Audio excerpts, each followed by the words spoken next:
African history classroom. I am your classroom professor, coming back for round two and part two of the scientific revolution and its thinkers. Now, I'm going to be reading from a book for you. And the book, as most of you know, I've showed you this book on time again, but we're going to do it again. See if I can capture it in this small screen. All right, The Golden Age of the Moors. There you go, Hicks. All right, The Golden Age of the Moors. I'm on page 8. And I'm reading from Van Sertima's essay. And if you have the book, you can follow along. And we're going to back up some of the things we just talked about. All right.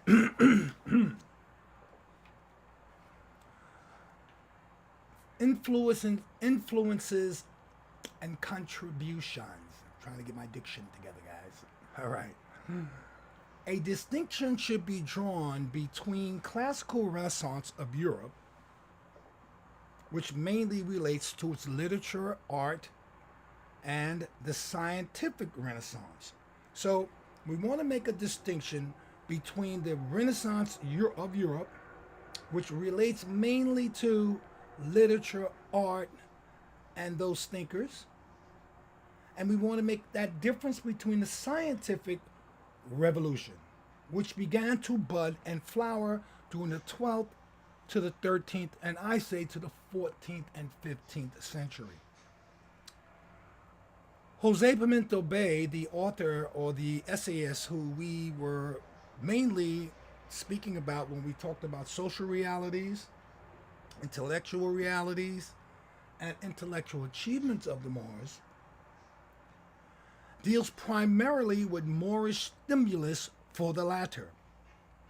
He sets out to prove in his essay, and does so with formidable body of evidence, that the foundation of much of medieval Western science and its academies was built upon the transmission, the refinements, and discovery of the Arabs and the Moors.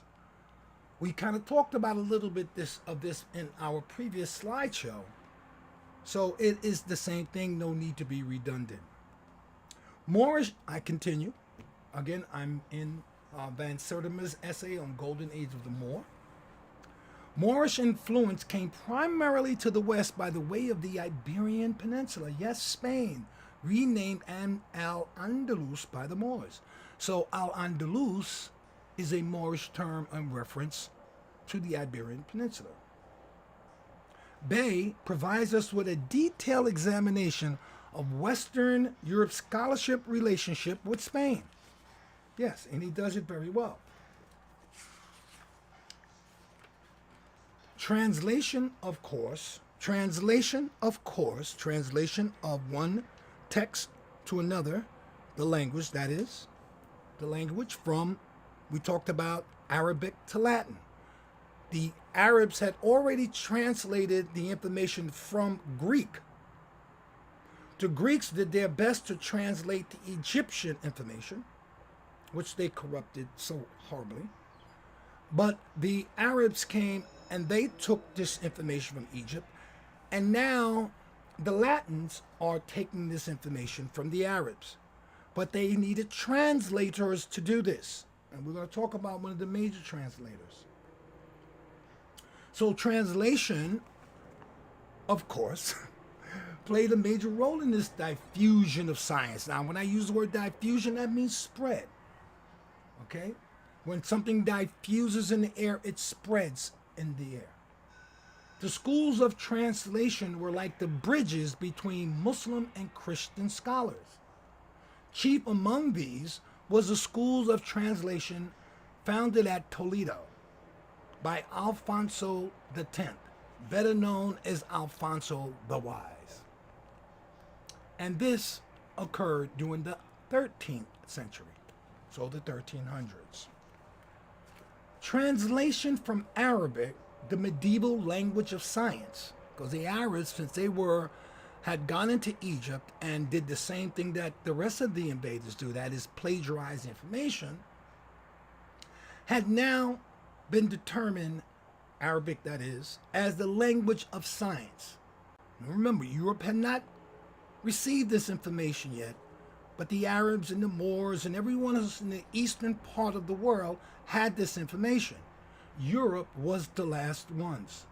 China had this information already.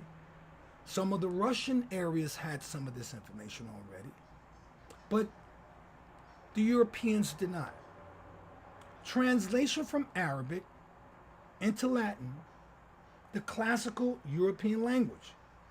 The classical European language. From Latin came French, Spanish, and Portuguese. That's why Latin is called the classical part of this.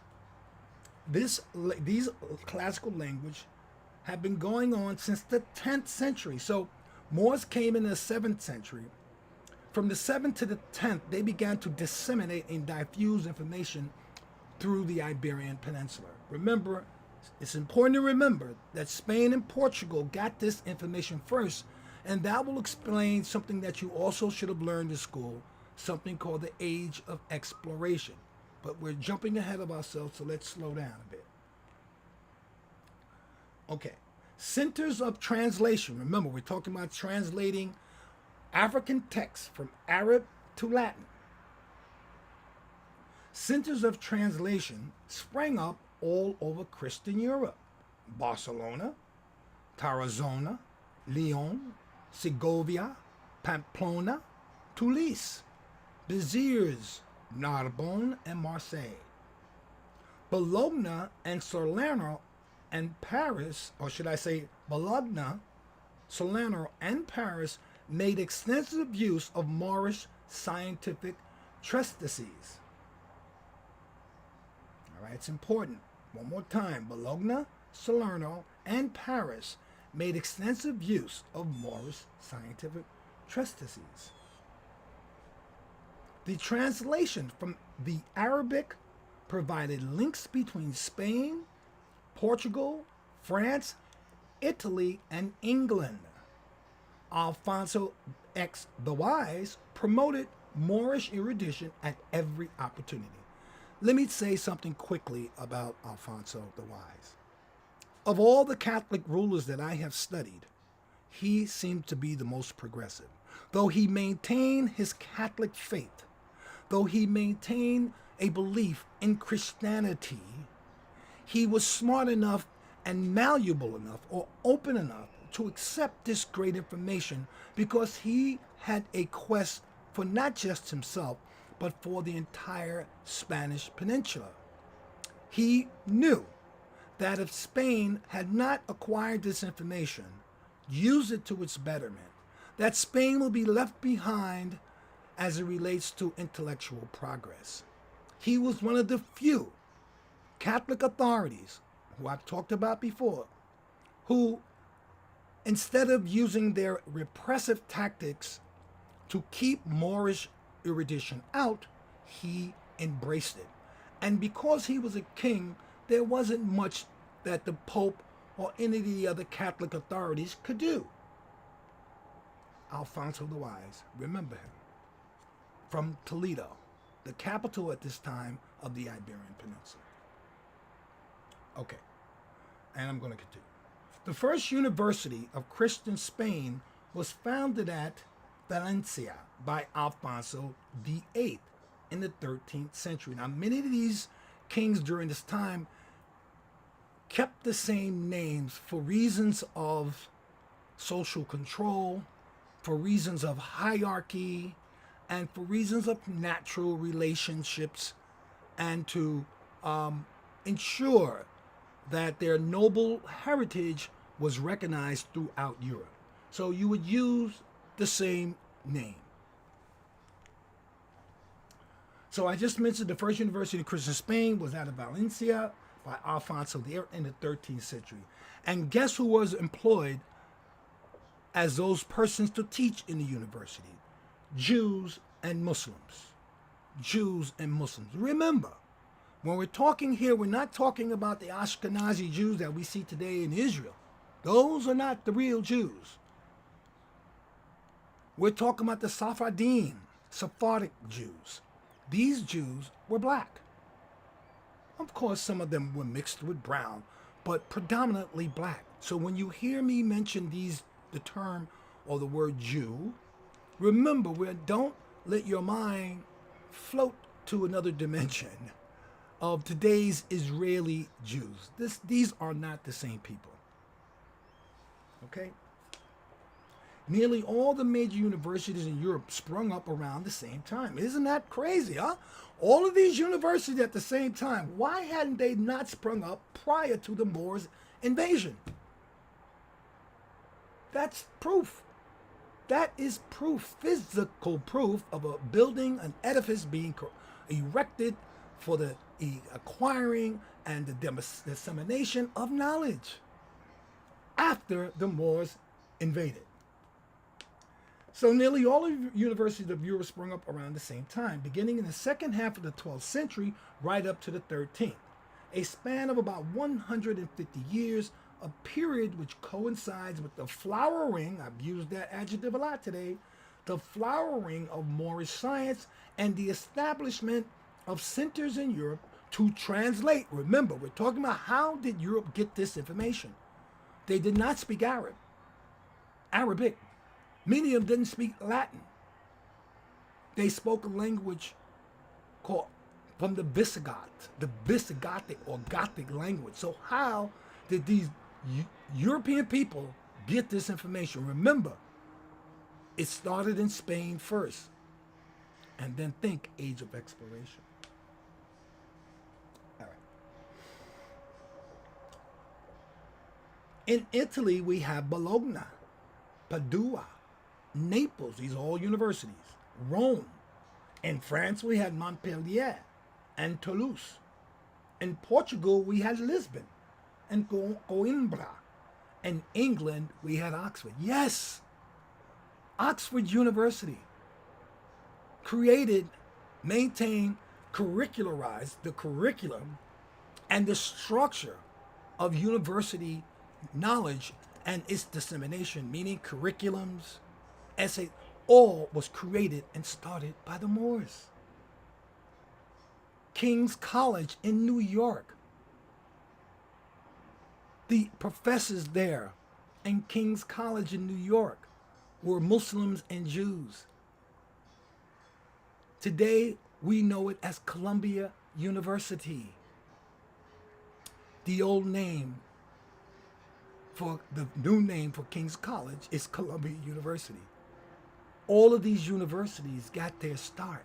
They're progenitors of education and knowledge. Oxford.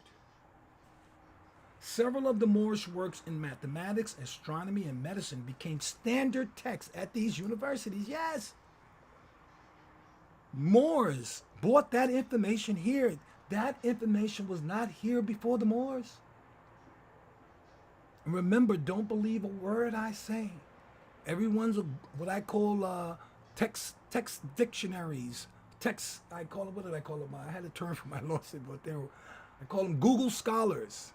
Google, because no one wants to read no more. No one wants to read.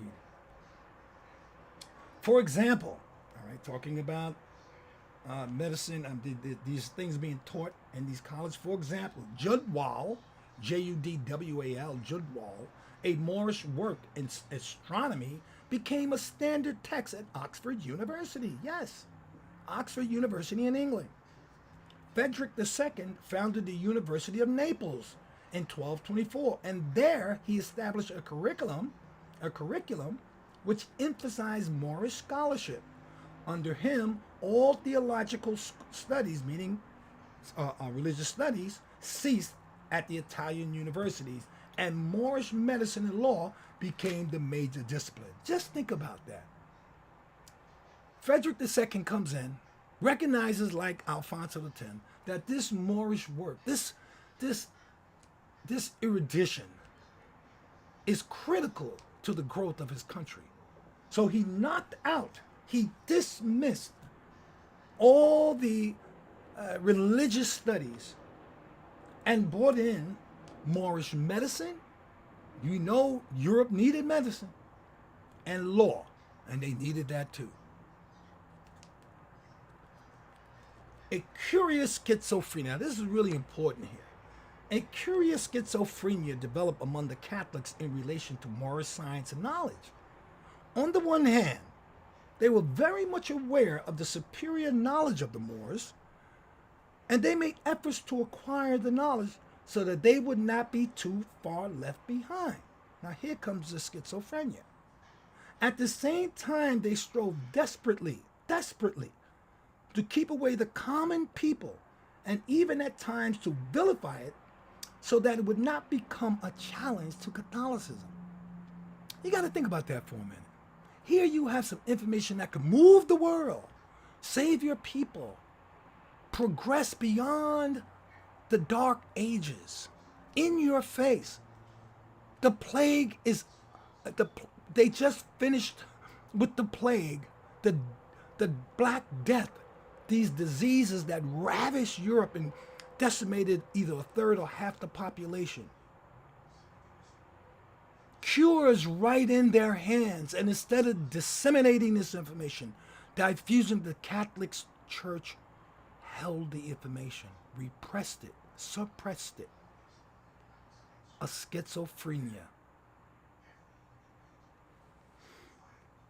At the same time, they strove desperately to keep this information away from the common people, and even times to vilify it, so that it would not be a challenge to Catholicism. They were afraid that the enlightenment, that the new ideas of this knowledge would bring, could affect the populace. Oh, yes, it's going to affect the populace, because when my baby gets sick, instead of me calling the priest to pray,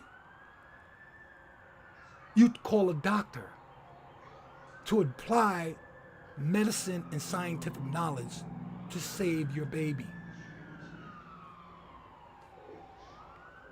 So that even though they were given the keys to the inner sanctum, given the keys to the kingdom, they kept the cage closed to the masses. Just imagine where we might be today if Spain had allowed, the Catholic Church had allowed this information, this erudition that helped people. Think about what it would mean for today. Maybe we wouldn't have half the diseases that we have.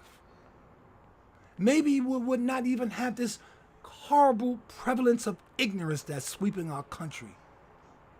Maybe we wouldn't have taken 8 years under some of these mayoral administration as a teacher that I was, where they hammered us day in and day out and attempted to destroy the teaching profession and teachers.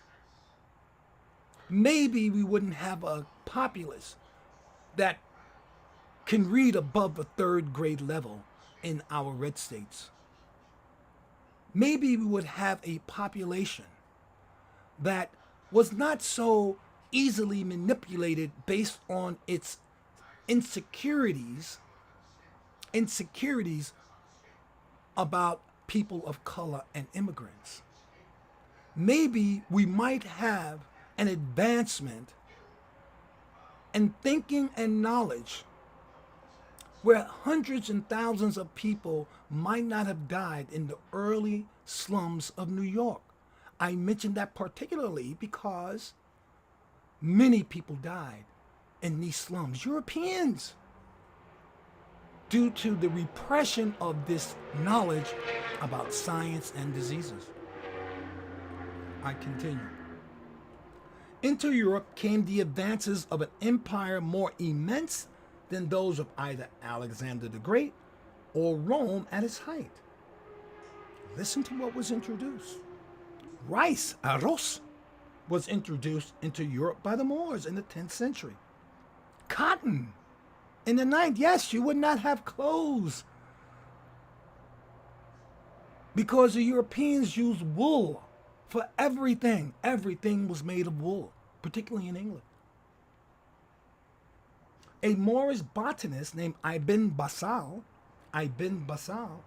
partitioned the land into 10 different classes according to particular characteristics and taught the farmers ways of increasing their fertility of their plots. Surveys were done to locate sweet water and good earth. Widespread use was made of the water wheel, which the Moors had introduced into Spain. For those who read Cervantes, you will understand the water wheel. The Romans also knew of this, but they used it very little. Moors also dug canals and channels to irrigate the farmlands and provide water for the thousands of houses and mosques and palaces and public baths, as well as synagogues. Can you imagine all these different religions with their edifices living together, practicing together under Moorish rule because of our superior humanity? They not only increased the fertility of the soil with their new methods and tools and plants and manures, but they also ushered in the sciences of food preservation and storage.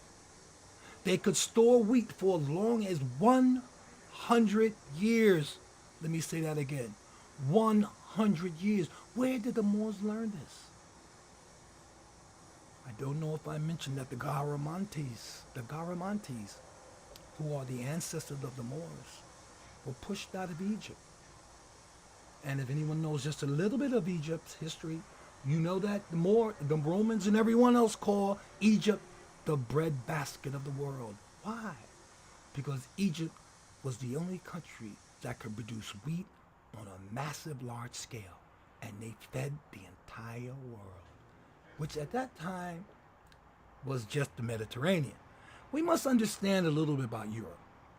We're calling this place Europe at 711 AD, but there was no such term used back in this time, because Europe was made up of small kingdoms or fiefdoms, with small kings and rulers running them. There was no Spain until at least the 19th century. There was no Italy until like 980, the Common Era. The Common Era. There was no Portugal. There was no France. There was no Britain at this time, folks. These names and these unifications had not occurred yet. They were just people floundering in their own little kingdoms, serfs, nobles, aristocrats. That's important to remember. Remember, there was no Europe here, but we have to use Europe as a reference for context so that you folks would understand what we're talking about. Spain was not called Spain, as I've mentioned a thousand times. It was called the Iberian Peninsula. And each native who moved there had its own name for it. But the name Spain did not become a unified nation until the late 18th, early 19th century. A couple of hundred years ago. Very important. They have left their voice print. Okay, I'm sorry, let me go back. They could store wheat for as long as 100 years. They carried the knowledge from Egypt with them. Their methods of drying enabled such foods as figs, plums, cherries, apples to retain their edibleness, if there's such a word, for several years. This is where you get the dried foods. When you go to the store and you make purchases, you want to get the dried out foods. This was an invention by the Moors. The Moors have left their voice print of their language on the things they introduced. A lot of Arabic words have entered general usage as a result of the Moorish invasion of Europe. Now, I'm going to cite these things because we didn't before. Here's what the Moors brought and named. Coffee. Sugar. When Europe found sugar, they went absolutely mad. There was an addiction to sugar in Europe all the way up to the 18th and 19th century. Sugar, the nobles ate sugar at such a rate that their teeth rotted out. That's why if you ever see these these movies where they're talking about the Crusades and these ancient times, they show many times movie makers will show the authentic look of what they look like because all of their teeth were blackened based on the fact of the overconsumption of sugar. And don't think about where did they get sugar from? Slavery slavery in the Caribbean. Slavery. There was no sugar in Spain. Sugar only grows in warm climates. Sugar only grows in the Caribbean. Tells you about where the Moors were, right? So we said coffee, sugar, rice, I've already mentioned, cotton, I mentioned, lemons, syrup, soda, alcohol, alkali, cipher, algebra, arsenal, admiral. All of these are words that the Moors introduced into our language.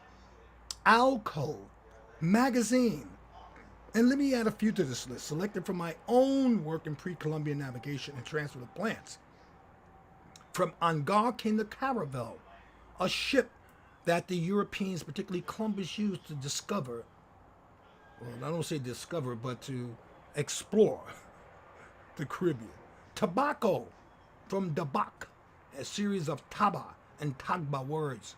Also technical terms for the astrolabe. Yes, a very important instrument that the Spanish and Portuguese used to explore, dominate, and to ultimately annihilate Caribbean people. Let me move on to the next one. All right, I think we got enough there.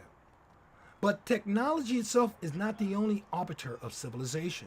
It is important to note a benign African influence on the way Islam operated in Spain, particularly in relationship to women. Ibn Battuta, you should look him up if you want to read some good stuff. Ibn Battuta was a traveler, an African traveler who traveled all over the world and reported what he saw. Many of his reports are in the are part of historical narratives because he was one of few who traveled so extensively. So remember his name, Ibn Battuta, the Arab traveler and writer, first commented on the astonishment on the level of freedom and equality of Muslim women in the African town of Vallada. This is important because this is many of the reasons why the Moors were eventually expelled from Spain because of the infighting based on religious tolerance, religious purity, I should say. One group of dynasty of Moors came in and were a little loose as related to the practice of Islam. Another dynasty came in, saw that, became upset, and challenged that practice. Then another final group of Moors came in, the Almohads, and they were even more strict Islamists. But there was a difference when the Africans practiced Islam. And one of the things the Africans did not do was deny their women a place next to them. Women were able to not wear the purdah. They didn't have to veil their faces. They were able to ascend to higher positions in society. They were not relegated to the house and to nothing. This is a cultural tradition that is brought from Africa, because in Africa, we did not make our women second rate. Just like if you go to Egypt like I did, you see the woman next to the man, all the stature, he's in front, she's in front or next to her mate. Africans did not have their women in the background. And this carried on into Iberia when the Moors, the African Moors came in. This caused a lot of consternation between them. But we're not talking about that now. It was the same in Moorish Spain about women. Unique among Islamic nations, women enjoyed more societal freedom than any other part of the Islamic world. They moved freely in public and engaged in various gatherings. The practice of purdah was entirely ignored in Moorish Spain. Even a daughter of 12th century caliph had a total disregard for the veil. A question that has always haunted me, and this is Ivan Van Sertima, is the reason for Europe's dark age. Why did Europe fall into such darkness after all it had received from the Greeks? Let me say that again, or let me question that again. Why did Europe fall into such darkness after all it had received from the Greeks, who had taken so much from and added what they could to the Egyptian sciences? George G.M. James, in The Stolen Legacy, a book I recommend highly, answered the question. He says James had pointed out that the edicts of Theodosius in the 4th century, the 4th century Common Era now, closed down the temples of the Egyptian mysteries as well as the philosophical schools of Greece. Then the Emperor Justinian in 529, current era, followed in the same path of Theodosius. Thus, an intellectual darkness descended over Christian Europe and the entire Greco-Roman world. It lasted for centuries. Now here is a good place to stop a moment, because we got to understand what's happening here and look at what's going on today. I've heard Trump and many of his Christian functionaries talk about no need for books. I've heard Trump and many of his Christian followers deny education or books in schools. This is tantamount to Hitler in 1933 burning books in the courts of one of the German states. But this is Theodosius and Justinian shutting down schools of knowledge and erudition for the advent of religion. Remember, religion is man-made. And this is why Europe fell into such a darkness, because after the Roman Empire collapsed, you have to understand that the Romans did bring some culture with them. But when it collapsed, all culture ceased and desisted. And the religious fanatics took over, like we are finding today. Closing our schools, banning books. This is the same type of thinking. Thus, an intellectual darkness descended over Christian Europe and the entire Greco world. I know I said it before, but I'm saying it again. This lasted for centuries. But I feel, this is Dr. Van Sertima says, but I feel James exaggerates when he claims that the Greeks showed no creative powers and were unable to improve on the knowledge they received. So Dr. Van Sertima disagrees with George G. James in this regard. He feels, as I do, that the Greeks did provide some refinement and knowledge to this Egyptian text, but not much. There's no need to suggest that the Greeks were dumb or could not make improvements, whatever, on what they learned. I agree with that. If that were true, the influence of the Egyptians would have been negligible. Very important. So let's stop here for a moment. Well, matter of fact, let me just close out with this.